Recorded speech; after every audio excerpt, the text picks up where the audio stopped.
Hi, I'm Cloney. I make contents on good to know stuff and life in general. So, welcome. Now, paying yourself first. Na-introduce sa akin ang paying yourself first nung pandemic dahil sa book na Rich Dad Poor Dad. So, ano nga ba ang paying yourself first? Ito yung mas inuuna mong mag-save bago mag-spend. Imbis na unahin ang luho, mas inuuna mong pondohan ang savings and goals mo. Paano? Pagkarating ng salary, ganito. Salary minus savings at kung ano yung natira, yun yung for expenses. Ibig sabihin, once natanggap mo na yung sahod mo, automatically magsiset aside ka for your savings. At kung ano man yung matira, yun na yung pagkasyahin mo. Now ang tanong, paano kung kulang?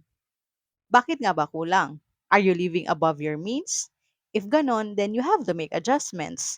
And if ever na short ka this month, you have to assess aling part ka sumobra ng gastos. And if na-determine mo na, then you have to make adjustments too. Disclaimer lang, I am not a financial advisor, so this is purely based on my experience. These are the things that worked for me. Iba-iba kasi tayo ng sitwasyon sa buhay.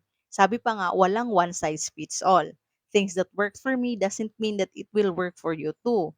However, at the end of the day, tayo pa rin yung solusyon sa mga problema natin when it comes to finances. And sana, may we find ways that works for us para lahat tayo maging financially free.